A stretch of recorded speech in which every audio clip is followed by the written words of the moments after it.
الحمد لله نحمده ونستعينه ونستغفره ونعوذ بالله من شرور أنفسنا ومن سيئات أعمالنا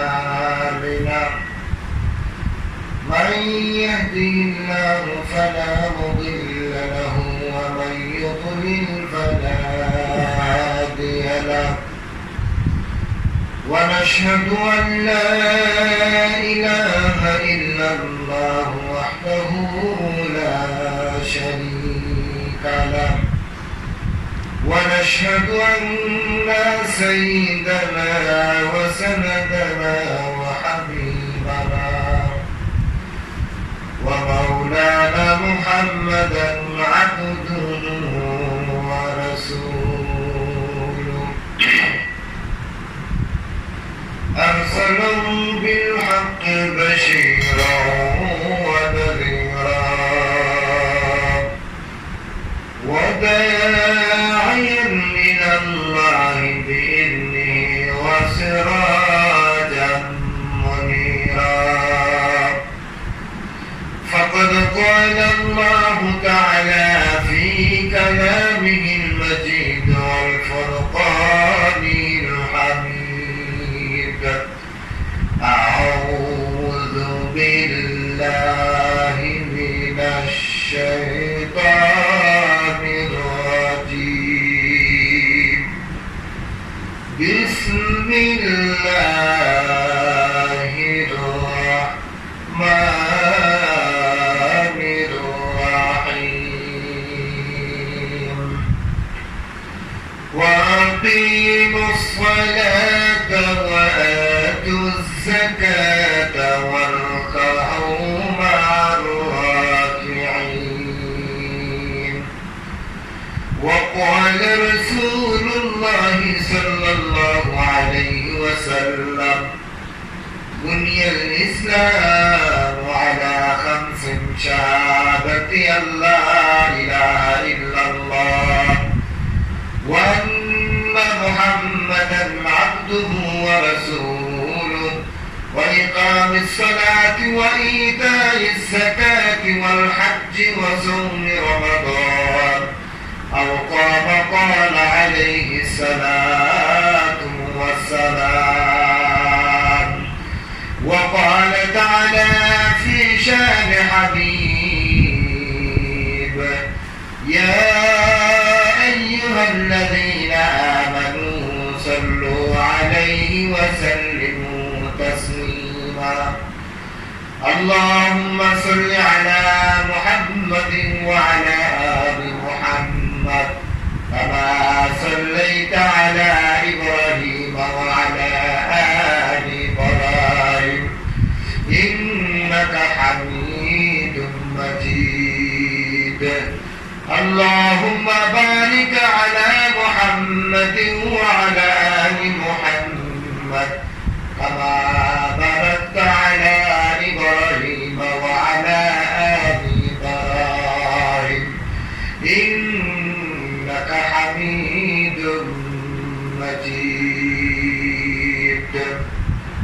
الحمد لله الله পাকের লাখ কোটি শুকরিয়া যে মহান আল্লাহ তাআলা আমাকে সর্ব কিছু থেকে বিরত করে সব কিছুর জামালাটাকে আমাদেরকে ফারেক করে আল্লাহ তাআলা দুনিয়ার সর্বশ্রেষ্ঠ জায়গায় আসার এবং বসার তৌফিক এনায়েত করেছেন সেই মুনিবের দরবারে আমরা প্রাণ খুলে বলি আলহামদুলিল্লাহ। সম্মানিত হাজিরিন, আজকে রমজান মাসের 3য় জুমা 17 রমজান। এটা কিন্তু ঐতিহাসিক এই বদর যুদ্ধে রমজান মাসের 3য় জুমা 17 রমজান মাস ছিল। ঐতিহাসিক বদর যুদ্ধ যখন সংঘটিত হয়েছিল রমজান মাস 17 রমজান মাস শুক্রবার দিন ছিল। সুবহানাল্লাহ। আজকে সেই তারিখ এই ঐতিহাসিক বদর যুদ্ধের তারিখের সাথে সেম মিলে গেছে। রমজান মাসের তৃতীয় জুমায় আজকের বিষয়বস্তু হলো যাকাত। ইসলামে অর্থনৈতিক যাকাত ব্যবস্থা, এটা ইসলামের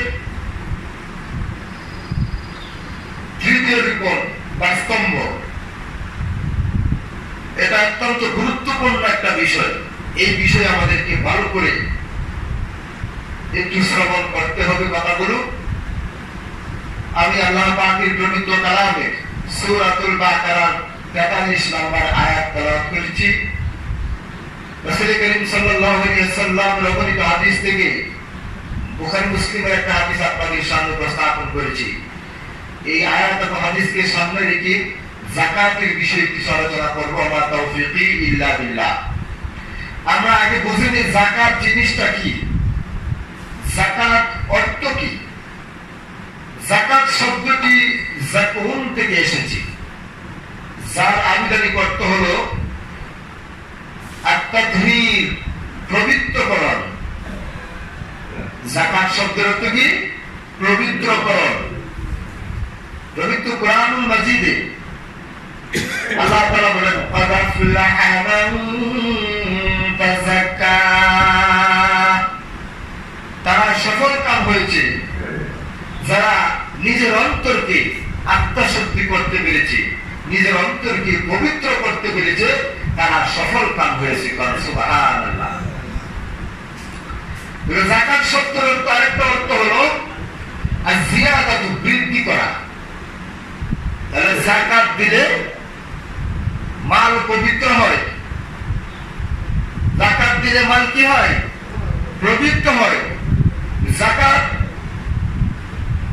এর আবিধানিক অর্থ হলো শরীয়তের বিধান অনুযায়ী নিসাব পরিমাণ সম্পদের মালিকের, সম্পদের মালের মালিকের উক্ত সম্পদের মধ্য হতে নির্দিষ্ট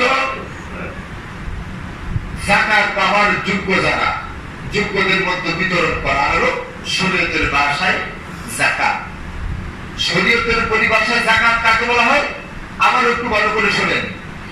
শরীয়তের বিধান অনুযায়ী নিসাব পরিমাণ সম্পদের মালের মালিককে উক্ত সম্পদের মধ্য হতে নির্দিষ্টাংশ যাকাত পাওয়ার যোগ্যদের মধ্যে বিতরণ করে দেওয়ার নাম হলো যাকাত।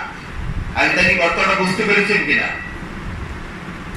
এখন আসুন ইসলামের যাকাতের স্থান আমি ধারাবাহিকভাবে অল্প সময়ের ভিতরে যাকাতটা শর্ট কথায় বুঝাবার চেষ্টা করবো। আপনারা একটু মনোযোগ দিয়ে শুনবেন। আমাদের দেশে বর্তমানে অনেক মানুষই আছে যাকাতের উপযুক্ত, কিন্তু যাকাত আদায় করে না। আছে না নাই? এই যাকাতের বিষয়ে আমি আপনাদের সামনে অল্প সময় আলোচনা করব। ইসলামের যাকাতের স্থান, ইসলামে কিন্তু ইসলামের জীবন বিধানে যাকাত একটি অত্যন্ত গুরুত্বপূর্ণ স্তম্ভ। এটা অর্থনৈতিক ইবাদতের মধ্যে গুরুত্বপূর্ণ একটা ইবাদত। ইসলামে এটা ইসলামের তৃতীয় স্তম্ভ বা রুকন। যাকাত হলো ইসলামের তৃতীয় স্তম্ভ। যাকাতটা কি ইসলামের তৃতীয় স্তম্ভ। ইসলামের বেড়া কয়টা? পাঁচটা বেড়ার মধ্যে তৃতীয় নাম্বারই হলো যাকাত। তৃতীয় নাম্বারই কি? যাকাত। পবিত্র কুরআনুল মাজিদে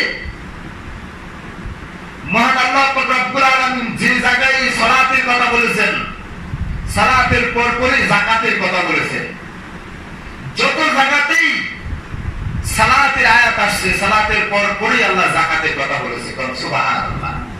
যেমন কুরআনুল কারীম আল্লাহ তাআলা সূরাতুল বাকারার 43 নম্বর আয়াতে বলেন ওয়াকিমুস সালাতা ওয়া আতুজ যাকাতা ওয়ারকাউ মা'আর রাকিঈন। আল্লাহ রাব্বুল আলামিন বলেন তোমরা সালাত কায়েম করো এবং যাকাত প্রদান করো এবং রুকুকারীদের সাথে কি করো? রুকু আদায় করো। অর্থাৎ যত জায়গায় আল্লাহ তাআলা সালাতের কথা বলেছেন তত জায়গায় যাকাতের কথাও বলেছে। সুবহানাল্লাহ। তাহলে কত বড় গুরুত্বপূর্ণ বিষয়। আল্লাহ পাক রব্বুল আলামিন সূরা বাকারার প্রথম দিকে বলেছেন সালাতের পরে কি? যাকাতের কথা। এভাবে আল্লাহ তাআলা বিভিন্ন জায়গায় কোরআনে কারীমে যাকাতের কথা আয়াত করেছেন। তাহলে যাকাতটা কি গুরুত্বপূর্ণ বিষয় না? জি, যাকাত কারা দিবে, কারা পাওয়ার যোগ্য, যাকাতের মাপকাঠিটাও আমি ধারাবাহিকভাবে ইনশাআল্লাহ বলে দিব। তো কোরআনুল কারীমে প্রায় জায়গায় আল্লাহ পাক রব্বুল আলামিন সালাতের পর পরে যাকাতের কথা বলেছেন। তাহলে যাকাতের বিষয় অত্যন্ত গুরুত্বপূর্ণ। যেমন রাসূল করিম সাল্লাল্লাহু আলাইহি সাল্লামের হাদিসে এসেছে, আল্লাহ রাসূল বলেন, বুনিয়াল ইসলাম আলা খামস, শাহাদাতি আল্লা ইলাহা ইল্লাল্লাহ ওয়া আন্না মুহাম্মাদান আবদুহু ওয়া রাসূলুহু ওয়া ইকামিস সালাহ ওয়া ইতাইজ যাকাত। সালাতের পরে কি? যাকাতের কথা। তো এই যাকাতটা ফরজ হয়েছে কিন্তু হিজরতের দ্বিতীয় হিজরিতে। যাকাত ফরজ হয়েছে দ্বিতীয় হিজরিতে, আল্লাহ তাআলা এই যাকাতকে ফরজ করে দিয়েছেন। তো তাফসীর ইবনে কাসিরের মধ্যে সূরাতুল মুজাম্মিলের আয়াতের মধ্যে আল্লাহ পাক রব্বুল আলামিন যে যাকাতের কথা বলেছেন, এই যাকাতের ব্যাখ্যা করতে গিয়ে ইবনে কাসির বলেছেন যে যাকাতটা মক্কায় ফরজ করা হয়েছে, আর মদিনায় এর মিকদার, এর পরিমাণ আল্লাহ তাআলা ফরজ করে দিয়েছেন। তিনি বলেছেন আল্লাহু আ'লাম বিমুরাদিহি, এরপর এটা আল্লাহ ভালো জানেন। তো যাকাতটা ফরজ হয়েছে, সমস্ত উলামায়ে কেরামের ঐকমত পোষণ করেছেন যে হিজরির দ্বিতীয় হিজরিতে যাকাতকে আল্লাহ তাআলা কি করেছেন? ফরজ করে দিয়েছেন। মহান আল্লাহ পাক রব্বুল আলামিন এই যাকাত পূর্ববর্তী নবীগণের উম্মতের উপর ফরজ করে দিয়েছেন। সুবহানাল্লাহ। পূর্ববর্তী নবীগণের উম্মতের উপর যাকাতকে ফরজ করেছেন। হযরত ইব্রাহিম আলাইহিস সালাতু ওয়াস সালামের ব্যাপারেও কোরআনে আয়াত নাযিল হয়েছে, তার উম্মতের উপর যাকাত কি করেছেন? মহান আল্লাহ পাক রব্বুল আলামিন ফরজ করে দিয়েছেন। সূরা আম্বিয়ার 73 নম্বর আয়াতে আল্লাহ তাআলা বলেছেন, এই ইব্রাহিম আলাইহিস সালাতু ওয়াস সালাম তার কওমদের উপর, তার উম্মতের উপর যাকাত আদায় করার কথা উপদেশ দিয়েছেন, নির্দেশ দিয়েছেন। সুবহানাল্লাহ। হযরত ঈসা আলাইহিস সালাম, হযরত মুসা আলাইহিস সালামের ব্যাপারেও কোরআনের আয়াত নাযিল হয়েছে, তাদের উম্মতের উপর যাকাত ফরজ করা হয়েছে। যাকাত পূর্ববর্তী নবীদের উপর কি করা হয়েছে?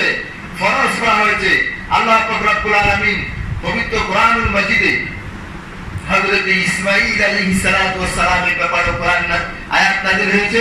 আল্লাহ তাআলা বলেন, ওয়া কানা ইয়া'মুরু আহলাহু বিস-সালাতি ওয়াজ-যাকাত ওয়া কানা 'ইনদা রাব্বিহি মারদিয়া।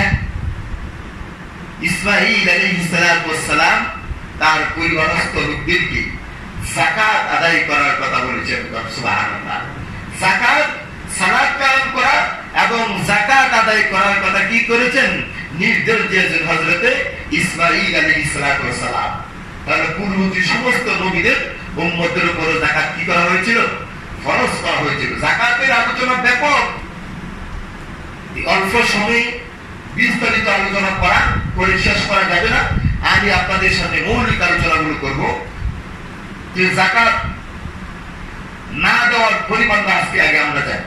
যারা যাকাতের উপযুক্ত, যাকাত দিতেছে না, তাদের পরিণাম কি, তাদের কি শাস্তি হবে, এই ব্যাপারে আমাদের একটু জানা দরকার আছে না? কি বলেন, আছে না? মহান আল্লাহ পাক রব্বুল আলামিন সূরাতুত তাওবা 34 এবং 35 নম্বর আয়াতের মধ্যে পরিষ্কার ভাষায় আল্লাহ তাআলা আয়াত নাযিল করে দিয়েছেন। আল্লাহ পাক রব্বুল আলামিন বলেন, والذين يكنزون الذهب والفضة ولا ينفقونها في سبيل الله فبشرهم بعذاب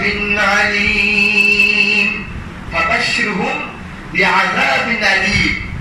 আল্লাহ পাক রব্বুল আলামিন বলতেছেন, হে নবী, আপনি বলে দিন যাদের কাছে স্বর্ণ রূপা আছে এবং ওরা এই স্বর্ণ রূপাকে আল্লাহর পথে ব্যয় করে না, তার যারা যাকাতের উপযুক্ত স্বর্ণ এবং রূপার হক আদায় করে না, এদেরকে আপনি কঠিন শাস্তির কথা বলে দেন।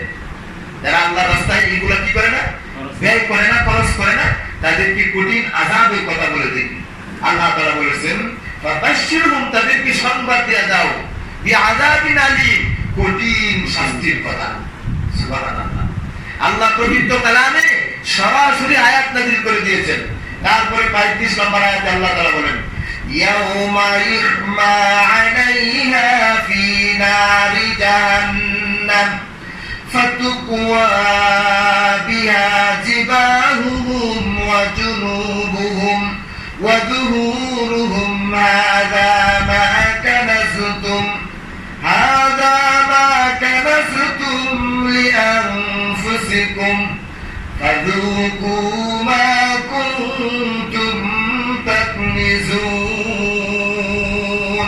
আল্লাহ তাআলা সূরা তওবার 35 নম্বর আয়াতে বলেন, সেদিন কিয়ামতের দিন তাদের এই অর্থ সম্পদকে গরম করা হবে, সীসার মতো গরম করে তাদের কপালে, তাদের পাথরে, পিঠে গরম করে চেক দেওয়া হবে, দাগ দেওয়া হবে। এটা কার কথা? আমার কথা না, সরাসরি আল্লাহর কথা। সরাসরি আল্লাহ পাক রব্বুল আলামিন বলেছেন, যারা এই যাকাত আদায় করবে না, এই মালগুলো কিয়ামতের দিন আল্লাহ তাআলা গরম করে তাদের কপালে, তাদের পিঠে, তাদের পাদদেশের পাথরে গরম করে আল্লাহ তাআলা দাগ করে রাখবেন। এটা আল্লাহর কথা। মা কুনতুম তাকনিজুন, তারা এই সম্পদকে কি করে জমা করে রাখে, এটার থেকে আল্লাহর রাস্তায় ব্যয় করে না।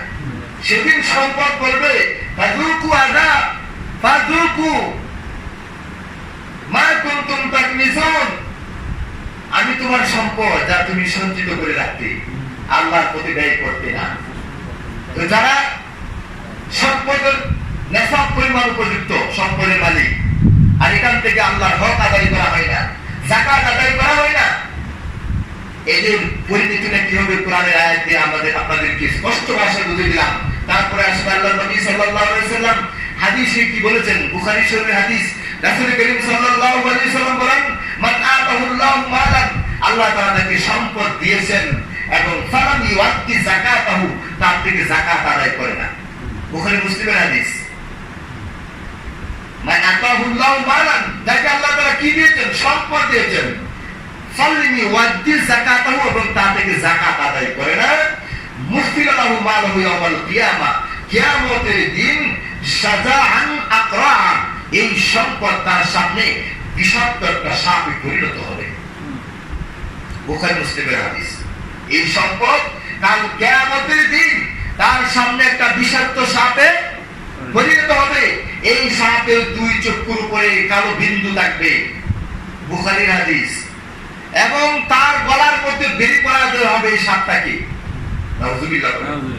যাদেরকে আল্লাহ মাল দিয়েছেন এবং তার থেকে যাকাত আদায় করে না, পরিষ্কার বুখারী হাদিস। কারণ কিয়ামতের দিন সে, তার সম্পদটা একটা বিষাক্ত সাপে পরিণত হবে এবং তার চোখের উপরে দুইটি কালো বিন্দু থাকবে এবং তার গলার মধ্যে বেরি করায় দেওয়া হবে। এভাবে সাপটা তার গলার মধ্যে ফেস করবে।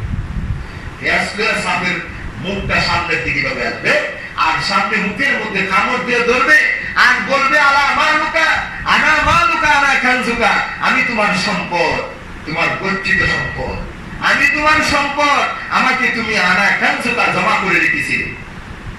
আজকের পরিণতি তুমি বুঝো, আজকের সাত বুঝো কি অবস্থা হবে সেদিন, কাল কিয়ামতের দিন। রাসূল করিম সাল্লাল্লাহু আলাইহি সাল্লাম, বুখারী মুসলিমের হাদিস। আল্লাহ রাসূল বলেন, এরপরে আল্লাহ তাআলা, আল্লাহর রাসূল সাল্লাল্লাহু আলাইহি ওয়াসাল্লাম সুম্মা তাআলা তেলাওয়াত করলেন, ওয়া ইয়াহসাবান্নাল্লাযীনা ইয়াবখালুন, এই আয়াত তেলাওয়াত করলেন। যারা কৃপণ করে তাদের গচ্ছিত সম্পত্তিকে নেশাব পরিমাণ মালের অধিকারী, তারপরও সম্পদকে কি করে আটকে রাখে, জমা রাখে, আল্লাহর পথে ব্যয় করতে জানা, তারা যেন এটা এমনটা মনে না করে যে তাদের বিচার হবে না। পরিষ্কার বুখারী মুসলিমের আরেকটা হাদিস আপনাদেরকে আমি শোনাতে দেই। রাসূল করিম সাল্লাল্লাহু আলাইহি ওয়াসাল্লাম বলেন, হযরত আবু যর গিফারী রাদিয়াল্লাহু তাআলা আনহু থেকে বর্ণিত হাদিস, যাদের ঘোড়া, যাদের বকরি, ছাগল, গরু, উট ছিল, আর সেখান থেকে উট, গরু, ছাগল থেকে যাকাত আল্লাহর রাস্তায় ব্যয় করে না, যাকাত হক আদায় করে না, সেদিন তার এই ছাগল, গরু, উটকে দুনিয়াতে যেরকম ছিল এর থেকে আরো তাজা করা হবে, পাকাপুক্ত করা হবে। তার এই প্রাণীগুলোকে পাকাপুক্ত করা হবে, আর এই প্রাণীগুলো তাকে কি করবে? ফিসতে থাকবে, তার গুর্দি কুট দিয়ে ফিসতে থাকবে এবং তার শিং দিয়ে দংশন করতে থাকবে, আঘাত করতে থাকবে। এটাও বুখারী মুসলিমের হাদিস। তার সিং দিয়ে আঘাত করতে যাবে সেই গচ্ছিত জবরাকার মালের মালিককে, যারা জাকাত আদায় করে নেয়। কত কঠিন ভাষায় আল্লাহ রাসূল সাল্লাল্লাহু আলাইহি ওয়াসাল্লাম বলেছেন। সেদিন তারা পা দিয়ে খুঁট দিয়ে পিষতে থাকবে এবং তার সিং দিয়ে আঘাত করতে থাকবে। এভাবে করে প্রথম দল চলে যাবে, আবার শেষ যখন তার দলটা চলে আসবে, এটা আবার অতিক্রম করার পর আবার প্রথম দলটা আবার এসে তাকে কি করবে, সিং দিয়ে খুঁট দিয়ে আঘাত করতে থাকবে। এভাবে করে কতক্ষণ পর্যন্ত, যতক্ষণ পর্যন্ত মানুষের হিসাব পয়সালা না করা পর্যন্ত এভাবে তার প্রাণীগুলো আঘাত করতে থাকবে। আমি সংক্ষিপ্ত ভাষায় বলে দিচ্ছি, অনেক হাদিস এবং অনেক লম্বা লম্বা হাদিসে যায়, এখন বলা সম্ভব নয়, যেহেতু সময় ধরাবান্ধা আমার হাতে, সংক্ষিপ্ত সময়, এই সময়ের ভিতরে বিস্তারিত বলা যাবে না। আমি মৌলিক আলোচনা করতেছি। এখন আমি কোরআন এবং হাদিসের আলোকে আপনাদেরকে যাকাত না দেওয়ার পরিণতি, তারা যাকাত দেয় না, যাকাতের উপযুক্ত, তাদের যে কি পরিণতি হবে কোরআন এবং হাদিসে সংক্ষিপ্ত ভাষা আমি বলে দিলাম। এখন আসুন আমরা আলোচনা করব যাকাত। মহান আল্লাহ পাক রব্বুল আলামিন যাকাতের খাত করে দিয়েছেন 8টা। কয়টা খাত করে দিয়েছেন? 8টা খাতে যাকাত ব্যয় করবেন। আমি শেষে বলতেছি যাকাতের উপযুক্ত কারা, কতটুকু সম্পদ হলে যাকাত দেওয়া, তার উপরে ফরজ অথবা ওয়াজিব, এটা আমি বলে দিই ধারাবাহিকভাবে। এখন বলবো আল্লাহ তাআলা যাকাতের খাত দিয়েছেন কয়টা? কয় খাতে যাকাত আদায় করা যায় বলেন? 8টা খাত। বলেন কয়টা খাত? 8টা খাত আল্লাহ তাআলা পবিত্র কোরআনে সূরাতুত তাওবার 60 নম্বর আয়াতে আল্লাহ তাআলা যাকাতের 8টা খাত দিয়েছেন। আল্লাহ পাক রব্বুল আলামিন বলেন, ইন্নামাস সাদাকাতু লিল ফুকারা'i ওয়াল মাসাকিন ওয়াল 'আমিলিনা 'আলাইহা ওয়াল মু'আল্লাফাতি কুলুবুহুম ওয়া ফির রিকাব ওয়াল গারিমিনা ওয়া ফি সাবিলিল্লাহি ওয়া ইবনুস সাবিল ফরিদাতাম মিনাল্লাহি ওয়াল্লাহু আলীমুন হাকীম। আল্লাহ তাআলা পবিত্র কোরআনে যাকাতের 8টি খাতের কথা বলে দিয়েছেন। 1 নম্বর হলো আল ফুকারা, ফকির যারা, ফকিরদেরকে যাকাত দিতে হবে। যারা যাকাতের মালিক, নিসাব পরিমাণ মালিক, ওরা কারে দিবে? 1 নম্বর হলো আল ফুকারা, ফকির কি দিবে। ফকির কাকে বলা হয়? ফকির কাকে বলা হয়? যার কিছুই নেই, দিনে আনে দিনে খায়, দিনে যেটা আনে এটা আবার সকালে থাকে না, তাকে কি বলা হয়? ফকির। যাকাতের মাল কাকে দেবো? 1 নাম্বার ফকির। আমি সংক্ষিপ্ত ভাবে বলে দেবো 8টা খাত। 2 নাম্বার আল্লাহ তাআলা বলেছেন ওয়াল মাসাকিন, মিসকিনদেরকে যাকাতের থেকে তাদের দিবা। আল মাসাকিন, মিসকিন কারা? যার সামান্য পরিমাণ সম্পদ হয় তাদেরকে মিসকিন বলে। যার সামান্য পরিমাণ কি সম্পদ নেই, এমনকি বাড়ি ঘর নেই, এর মিসকিন বলা হয় শরীয়তের পরিভাষায়। 3 নম্বর আল্লাহ তাআলা বলেন ওয়াল আমিলিনা আলাইহা, যাকাত আদায়কারী ব্যক্তিবর্গ, যারা যাকাত আদায় করে। আপনি কি মনে করেন যারা যাকাত আদায় করে সারা দেশে ঘুরে, তারা বিবি বাচ্চা আছে, খরচ বহন আছে না? তারা যাকাতের মাল বিতরণ করতে যায় বিভিন্ন দূরে, অনেক দূরে, দেশের অনেক প্রান্তে চলে যায় যাকাতের মাল আদায় করার জন্য। তারা প্রত্যেকেই খরচ আনতে পারে। এই জন্য আল্লাহ তাআলা তাদেরকে একটা খাত দিয়েছেন, এই যাকাত থেকে তারা নিতে পারবে। যাকাত আদায়কারী কর্মচারী, যাকাত আদায়কারী কর্মচারী কোন যাকাত থেকে এদেরকে আপনি দিতে পারবেন। 4 নাম্বার হলো আল্লাহ তাআলা বলেন ওয়াল মুআল্লাফাতি কুলুবুহুম, ওয়াল মুআল্লাফাতি কুলুবুহুম, ইসলামের প্রতি কারো মনকে আকৃষ্ট করার জন্য যাকাতের মাল দিতে পারবেন। অর্থাৎ অমুসলিমকে আপনি যাকাতের মাল দিতে পারবেন। যদি মনে করেন যাকাতের মাল অমুসলিমকে দিলে তার মনটা ইসলামের প্রতি আকৃষ্ট হবে, ইসলাম গ্রহণ করার জন্য তার মনের ভিতরে একটা তামান্না চলে আসবে, তাহলে আপনি অমুসলিমকেও যাকাতের মাল দিতে পারবেন। 8টা খাত আল্লাহ তাআলা পরিষ্কার ভাষায় কোরআনে বলে দিয়েছেন। 5 নাম্বার হলো আল্লাহ তাআলা বলেন ওয়াফির রিকাব, কৃতদাস ও কৃতদাসদেরকে মুক্তির জন্য। কৃতদাস এটা তখন ইসলামী নাই, এটা এমনিতেই বিলুপ্ত হয়ে গেছে, শেষ হয়ে গেছে। আগে কিন্তু কৃতদাস ছিল। কৃতদাসকে যাকাত থেকে একটা অংশ দেওয়া আল্লাহ খাত দিয়েছে, সুবহানাল্লাহ। তারপরে 6 নম্বর অল গারিমিন, যে ব্যক্তি ঋণগ্রস্ত ব্যক্তি আমাদের সমাজে আছে না? যত মাল আছে সম্পদ আছে, কিন্তু তার চাইতে হিসাব করলে তার ঋণ বেশি। আসলে এরকম মানুষ, এই ঋণগ্রস্ত মানুষদেরকে আপনি টাকাতে থেকে একটা খাত আল্লাহ তাআলা তার জন্য বরাদ্দ করে দিয়েছে। ঋণগ্রস্ত ব্যক্তিদেরকে 7 নাম্বার ফি সাবিলিল্লাহ, আল্লাহ তাআলার পথে, আল্লাহর পথে যাকাতের একটা অংশ আপনি দিতে হবে। মসজিদ ছাড়া মসজিদে না, যেমন জিহাদের জন্য অথবা ইসলামী একটা সংগঠনে আপনি যাকাতের মাল দিতে পারবেন। 8 নম্বর ওয়াবনি সাবিল, প্রতীক অর্থাৎ মুসাফির ব্যক্তি তিনি, মুসাফির অবস্থায়, প্রতীক অবস্থায় তার কাছে যে খরচ ছিল তা শেষ হয়ে গেছে, আপনি তাকে যাকাতের মাল দিতে পারবেন। এই 8টা খাত আল্লাহ তাআলা বরাদ্দ করে দিয়েছেন এবং 8টা খাত দিয়েছেন। যাকাত যারা দিবে এই 8টা খাতে যাকাত ব্যয় করবে। কথা বুঝতে পারছেন কিনা? তারপরে আসলে আমি সংক্ষিপ্ত ভাষায় বলে দিচ্ছি। আল্লাহ পাক রব্বুল আলামিন খাতের উপরে যাকাত খরচ করেছে।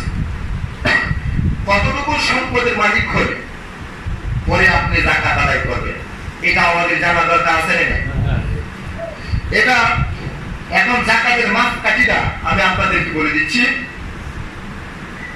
স্বর্ণের বেলায় 20 মিসকাল, হাদিসের পরিভাষায় আরবিতে বলা হয় 20 মিসকাল।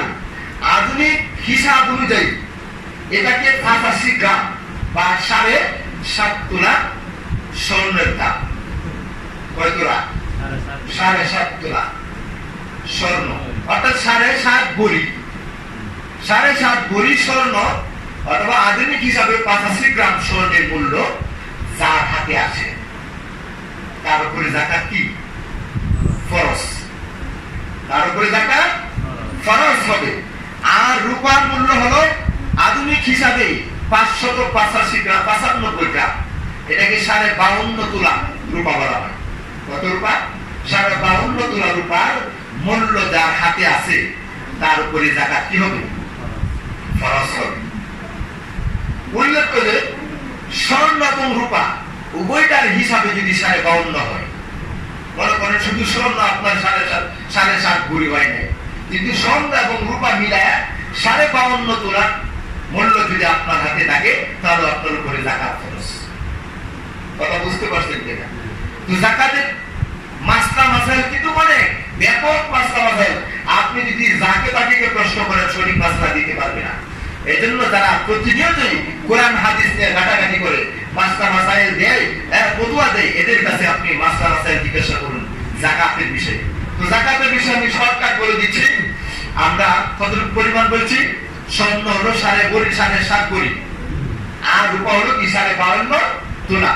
এই পরিমাণ সম্পদের গচ্ছিত মালিক যারা হবে তাদের উপরে যাকাত কি হবে? ফরজ হবে। যেমন আপনি এখন শতকরা 2.5% দিলেন। কত পার্সেন্ট? 2.5। শতকরা 2.5, তাহলে হাজারে কত আসে? 25 লাখে আসে 2.5,000। 1 লাখে 2.5,000 টাকা আপনার কি আসে? যাকাত আসে।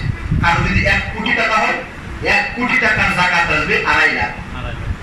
যারা ধনী লোক এরা যদি এই হিসাবটা শুনে করে বাবারে এত টাকা 2.5 লাখ টাকা কেমনে?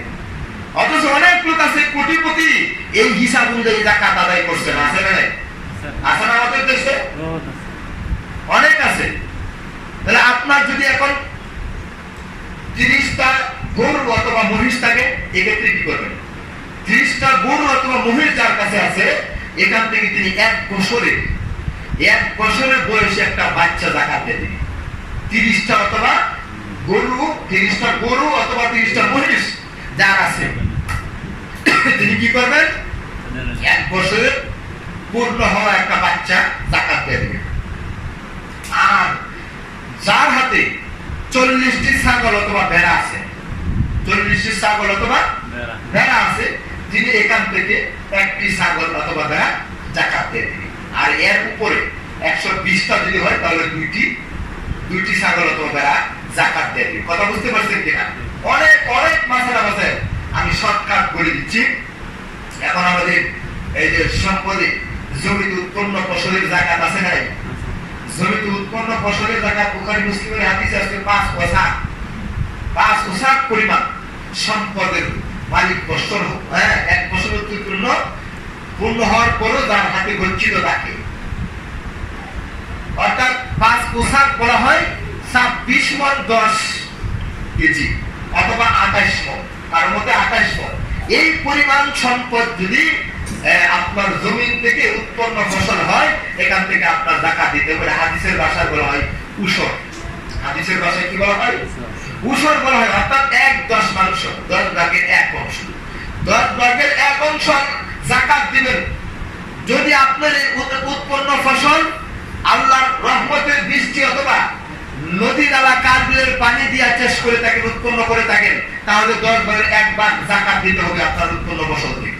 আর যদি আপনি চাষের মাধ্যমে ফসল উৎপাদন করেন, তাহলে 20 ভাগে 1 ভাগ। সুবহানাল্লাহ। আল্লাহ কত সহজ করেছে। আল্লাহর রহমতের বৃষ্টি দিয়ে যদি আপনি ফসল উৎপাদন করেন অথবা খাল বিলের পানি দিয়ে করেন, তাহলে আপনার 10 ভাগের 1 ভাগ যাকাত দিতে হবে হিসাব করে। আর যদি আপনি চাষ দিয়া আপনার এই যে জানেন এখান থেকে পানি দিয়ে চাষ করেন, সব সম্পদ কি বলে জমিনের ফসল উৎপাদন করেন, তাহলে 20 ভাগে 1 ভাগ, 20 ভাগে 1 ভাগ যাকাত দিতে হবে। সম্প্রদায় যে এই যাকাতের হাত থেকে বাঁচার কোনো পথ নাই, কোনো পথ নাই। যারা উপযুক্ত যাকাত দিতে হবে, না হয় পরিণতি কি হবে আমি কোরআনের আয়াত এবং হাদিস দ্বারা বুঝাই দিচ্ছি। তারপরে এই যাকাতের সংক্ষিপ্ত ভাবে আমি পরিমাণটা বললাম। এখন তো আপনারা বুঝতে পারছেন কতটুকু পরিমাণ মালিক হলে পরে আপনার আমার যাকাত আদায় করতে হবে, বুঝতে পারছেন কিনা? এখন আসলে আমাদের দেশে অনেক মানুষ কিন্তু যাকাতের উপযুক্ত কিন্তু যাকাত দিচ্ছে না। এমন একটা সময় ছিল, এক লোক আপনার একটা বস্তা করে যাকাতের মাল, একটা বস্তা করে যাকাতের মাল নিয়ে ঘুরতেছে, কিন্তু দেওয়ার মানুষ পায় না, দেওয়ার মানুষ পায় না। মনে রাখবেন, যেখানেই সম্পদ এখানেই আল্লাহর পরীক্ষা, যেখানেই সম্পদ এখানেই আল্লাহর পরীক্ষা। যার হাতে সম্পদ আছে এটি আল্লাহ পরীক্ষা করবে, কারণ মালদা মানুষকে বেশি চিনি, সম্পদের প্রতি মায়া কিন্তু অনেক। দেখেন না, মানুষ অনেক সময় বলে প্রয়োজনে জীবন ধরে দেব, প্রয়োজনে কি ধরে দিব? জীবন ধরে দিব। এই কথা বলে নাই, যার লাগে সম্পদ সব দিয়ে দেব, কিন্তু কয় কি প্রয়োজনে জীবন দেব, মালের কথা বলে না। মালের মায়া বেশি, দয়া বেশি।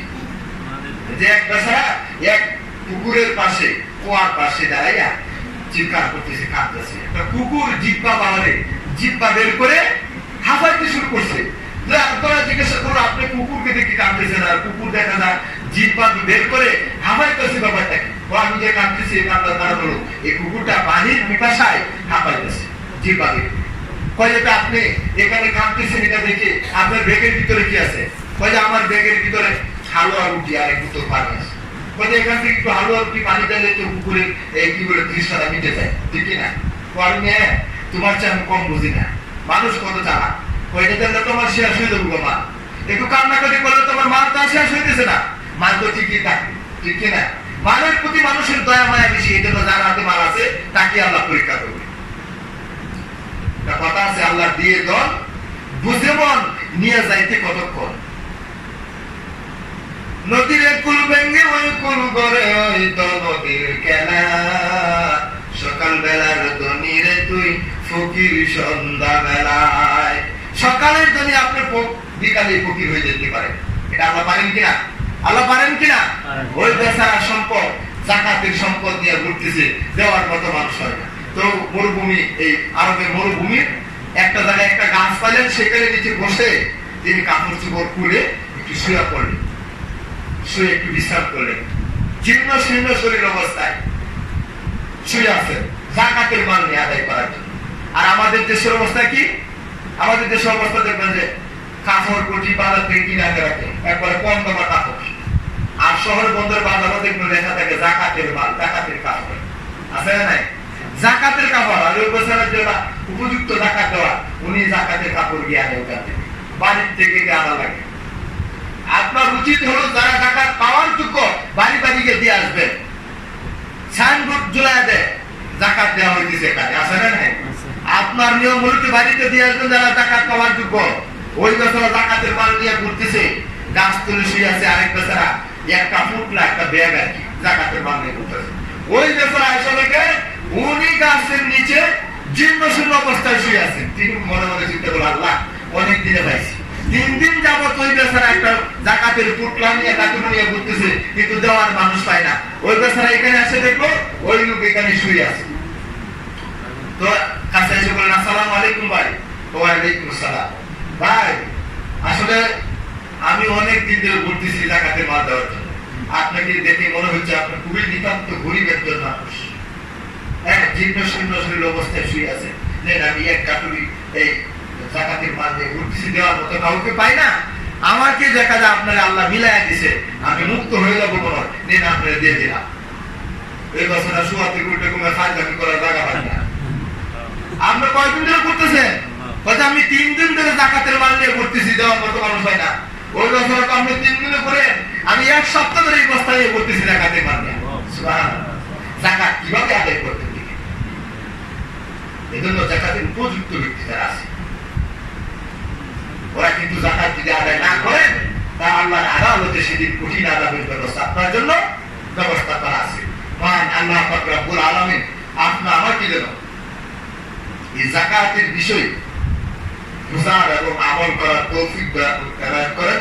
আমরা সকল বলে আমিন। আখিরু দাওয়ানা আলহামদুলিল্লাহি রাব্বিল আলামিন।